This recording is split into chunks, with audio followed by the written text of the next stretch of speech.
Assalamualaikum warahmatullahi wabarakatuh. Sebelum memulai pelajaran, sebaiknya kita berdoa terlebih dahulu. Berdoa dimulai.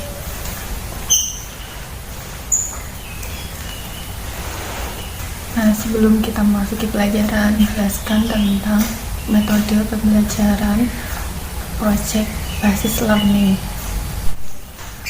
PJBL adalah metode pembelajaran yang melibatkan siswa dalam suatu kegiatan yang menghasilkan suatu produk. PJBL juga merupakan model pembelajaran yang menyajikan masalah konseptual, sehingga merangsang peserta didik untuk belajar bagaimana caranya belajar bekerja untuk mencari solusi dalam suatu masalah. Adapun langkah-langkah dalam metode PJBL yaitu 1. Penentuan pertanyaan mendasar, 2. Menyusun perencanaan proyek, 3. Menjadwalkan suatu proyek, 4. Memantau perkembangan proyek, penilaian suatu proyek, dan juga evaluasi suatu proyek. Jadi saya akan menjelaskan nanti suatu materi dan saya akan juga menjelaskan ini adalah bagian dari mana, maksudnya dari langkah yang mana, langkah yang pertama, kedua, ketiga, dan juga keempat.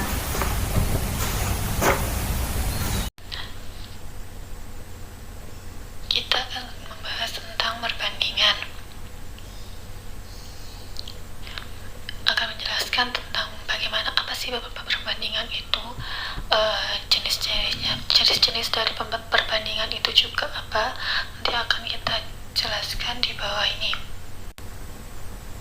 Kemudian saya akan menjelaskan tentang kompetensi dasar yang harus kita pelajari dari materi ini, yaitu KI 3.8 membedakan perbandingan senilai dan berbalik nilai dengan menggunakan tabel, data, grafik, dan persamaan. Kemudian KD 4.8 adalah menyelesaikan masalah yang berkaitan dengan perbandingan senilai dan berbalik nilai. Jadi kita akan pelajari yang di bawah itu dengan tujuan yang seperti yang di atas ini. Kemudian saya akan Perbandingan adalah membandingkan dua nilai atau lebih dari suatu besaran yang sejenis dan dinyatakan dengan cara yang sederhana agar tidak membingungkan yang membacanya. Contoh, banyak kelereng Andi 50 buah, banyak kelereng Bagus 65 buah, sedangkan banyak kelereng Cahyo adalah 45 buah.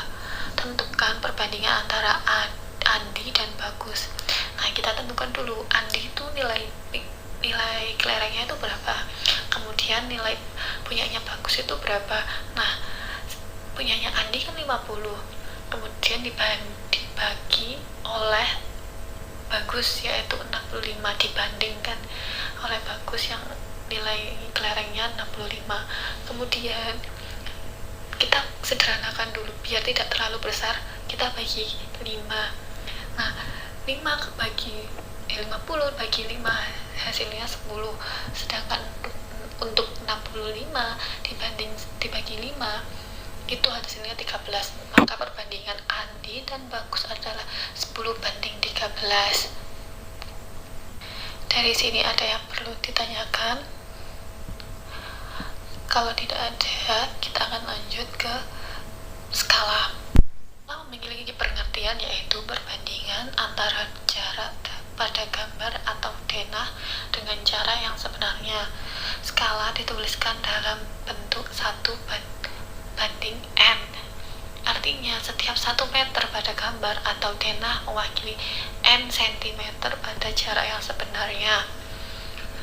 Nah, kita akan lebih jelasnya, kita akan masuk ke dalam contohnya, yaitu contoh, pada sebuah peta tertulis skala 1:5.600.000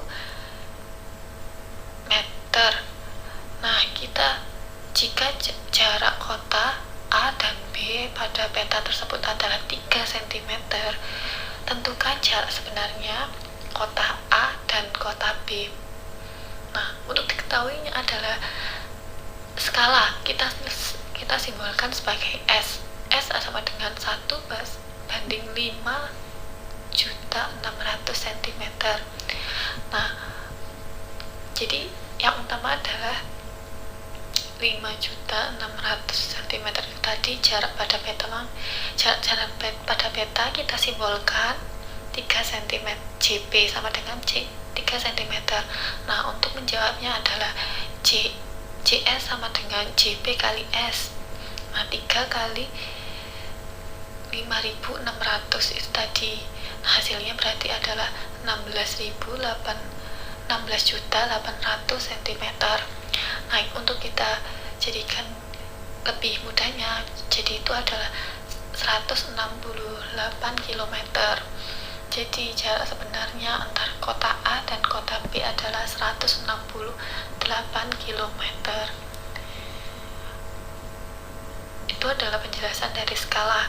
Apakah ada yang ditanyakan? Kalau tidak ada, kita akan lanjut ke perbandingan senilai. Itu tadi yang pada contoh itu 5.600.000 cm ya, bukan meter. Jadi itu satuannya cm. Kan kalau sama dengan satuan yang ada di peta itu tadi, di skala yang tadi, yang petanya yang luasnya 3 cm tadi itu, nah itu sama satuannya itu cm. Kenapa yang di bawah tadi itu kilometer? Karena agar memudahkan ya, jadi kayak jaraknya itu kan nggak mungkin kalau kita menghitung suatu kota masa cm, kita kan pakai satuannya kilometer atau meter. Lebih mudah kan kita pakai kilometer, akhirnya hasilnya adalah 168 km itu tadi. Jadi jarak sebenarnya antara kota A dan kota B adalah 160 km. Kita lanjutkan ke perbandingan senilai. Perbandingan senilai adalah kondisi perbandingan yang terjadi jika nilai pada komponen pertama naik, maka nilai pada komponen kedua juga naik, dan juga sebaliknya, jika nilai komponen pertama turun, maka nilai komponen kedua juga turun. Jadi dari sini paham kan? Jadi kalau misalkan A naik, yang komponen di atasnya kayak grafik itu naik nilainya, misalkan 1, X nya 1, Y nya juga 1, misalkan X nya 2, itunya berarti harusnya 3, Y nya 3, gitu seterusnya. Jadi naik terus, jadi nggak kalau senilai itu kayak gitu. Jadi kalau naik turun gitu nilai X sama Y nya. Nah, untuk lebih jelasnya kita masuk ke dalam contoh, yaitu tabel berikut menunjukkan perbandingan senilai antara A dan B. Nah, kita disuruh mencari untuk menentukan nilai B yang ada di dalam tabel itu. Kan ada nilainya A sebanyak 14 dan 35, kemudian B 24 sama P. Nah, kita akan mencari B nya itu tadi. Karena tabel menunjukkan perbandingan senilai, nilai A bertambah dari 14 menjadi 35, maka nilai B juga akan bertambah dan nilai B akan lebih besar dari 24. Paham kan dari sini bukunya? Jadi nilai B nya itu harus lebih besar daripada 24, karena yang di atas, yang dari tabel di atas kita mengetahui bahwa itu adalah perbandingan senilai. Dari mana? 14 ke 35 itu kan naik, jadi itu kurvanya naik terus. Jadi P yang dicari haruslah lebih besar daripada 24. Nah, berdasarkan dari tabel itu, kita dapat menuliskan bahwa A1 sama dengan 14, A2 sama dengan 35. Nah, B1 sama dengan 24, B2 sama dengan P. Kemudian kita cari B2 nya sama dengan B1 kali A1 kali A2. Kemudian sama dengan 35 dikali 24 dibagi sama 14, jadinya 60. Nilai P adalah 60, jadinya P itu 60 tadi itu. Apa ada yang ditanyakan? Mungkin yang masih belum tadi yang saya jelaskan di B2 ya. B2 sama dengan B1 kali A2 dibagi sama A1, jadi itu dibagi sama dengan B24 kali 35 dibagi sama 14 itu tadi, jadinya hasilnya 60. Kita akan melanjutkan ke perbandingan berbalik nilai. Perbandingan berbalik nilai ini adalah suatu kondisi perbandingan yang terjadi jika nilai komponen pertama naik, maka nilai pada komponen kedua akan turun. Dan juga sebaliknya, jika nilai komponen pertama turun, maka nilai komponen kedua akan naik. Nah, ini tuh seperti grafik yang X-Y-nya yang ke bawah. Jadi X-nya yang di bawah, Y-nya kan tetap horizontal. Jadi nilainya -1, tapi X-nya 1 gitu. Jadi 2 Y-nya -3 itu kan selalu turun. Jadi nilainya itu berbalik nilai. Itu yang dimaksud dengan berbalik nilai. Nah, untuk lebih jelasnya kita akan masuk kepada contoh. Tabel berikut menunjukkan 25 orang dalam waktu 70 hari. Jika hanya ada 18 orang, berapa hari yang diperlukan untuk dapat membangun sebuah rumah? Nah, ini bisa dibilang dari sini sudah terlihat bahwa ini adalah perbandingan berbalik nilai, di mana nilainya turun. Jadi kan dari 25 ke 18 orang, jadi kan nilainya itu turun. Nah, itu cara penyelesaiannya adalah 18 dikali dengan 72 dibagi dengan 25, seperti yang rumus di atas, yaitu B1 dikali A2 dibagi dengan A1. Hasilnya adalah 42 hari. Jadi untuk 18 orang itu akan memerlukan waktu selama 52 hari. Begitu ya. Bila ada yang ditanyakan, silahkan. Kalau tidak ada, kita akan masuki kepada tugas. Jadi ini adalah tugas yang akan diberikan kepada kalian. Nah, ini adalah struktur laporan yang akan kalian buat. Jadi nanti kalian akan membuat praktek menghitung faktor pembesaran dan pengecilan pada gambar berskala. Nah, ini diberikan waktu sebanyak 120 menit. Jadi pada praktek hari ini dimaksudkan untuk pembuatannya adalah 120 menit. Dengan tujuan kalian dapat membuat skala dari suatu tempat dengan benar. Dan kedua yaitu dapat menerapkan skala dengan ukuran asli sebuah bangunan tenda. Jadi kalian bisa mempraktekkan langsung bagaimana cara membuat skala, bagaimana cara membuat tenda agar sesuai dengan skala itu tadi. Adalah alat dan bahan yang kalian butuhkan, yaitu kertas HVS berwarna biru. Itu nanti untuk ditempelkan kepada kertas HVS berwarna putih tadi. Kemudian gunting, penggaris, pensil, ballpoint, dan juga lem kertas. Nanti jadi konsepnya itu seperti kita menempelkan bagian-bagian rumah kita, kayak kamar, terus tempat ruang keluarga, ruang tamu, itu ditempel-tempel. Jadi luasnya berapa, kalian tempel-tempel. Kalau untuk ruang tamu sih kayak ruang keluarga, jadi nggak perlu sampai, kalau untuk ruang keluarga nggak perlu sampai dibikin kayak, kan keluarga pasti kan di tengah, jadi langsung saja, jadi tinggal tempel-tempel. Habis itu kan sebagian itu udah ruang keluarga, pastinya seperti itu ya. Nah, untuk prosedur kerjanya adalah untuk pertama kalian juga harus mengukur panjang dan lebar ruangan yang asli. Jadi kalian harus mengukur ruangan aslinya dan juga luas keseluruhan rumah. Kemudian menentukan nilai dari skala yang akan digunakan untuk menggambarkan denah rumah ke dalam HVS yang berwarna putih tadi.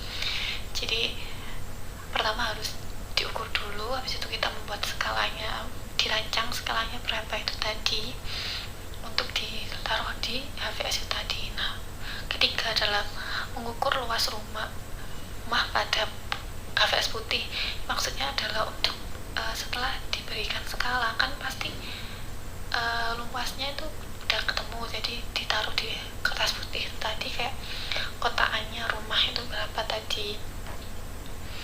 Kemudian ukur setiap ruangan yang ada dalam rumah pada kertas HVS warna biru. Jadi kayak ruangan-ruangannya itu diukur di kertas warna biru, kemudian potong menggunakan gunting bagian-bagian atau ruangan pada kertas HVS biru untuk menempelkan pada kertas HVS putih. Jadi ditempel setelah dipotong ruangan-ruangan tadi, kemudian ditempel di kertas HVS putih. Nah, tempelkan bagian-bagian yang telah dipotong pada HVS sesuai dengan susunan rumah Anda. Itu tugasnya. Jadi ditempel-tempel, habis itu dijelaskan bagaimana, ini ruangan apa, besarnya seperti aslinya berapa, skalanya berapa, yang ada di gambar itu berapa. Jadi itu tugasnya. Kemudian saya akan memberikan contoh luas denah yang sudah saya buat agar sebagai gambaran bagaimana bentukannya sih, bagaimana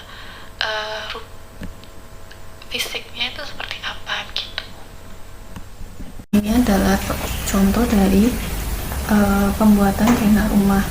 Apabila anak-anak ada yang merasa kesulitan bisa bertanya.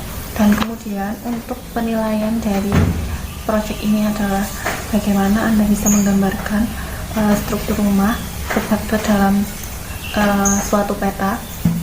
Kemudian anak-anak menjelaskan dari sekian banyak ini, setiap ruang dijelaskan luas asli dan juga luas skalanya. Seperti ini kan skalanya 100, jadi terus habis itu dijelaskan per ruangan ini, per yang diginikan itu berapa luas aslinya, luas.